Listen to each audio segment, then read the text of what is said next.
बोलो प्रेमियों श्याम बाबा की जय।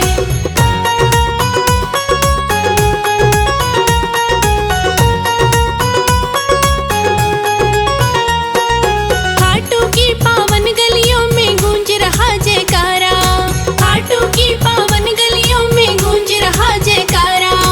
आरेगा दुनिया में भक्तों बाबा श्याम सहारा, आरेगा दुनिया में भक्तों बाबा श्याम सहारा।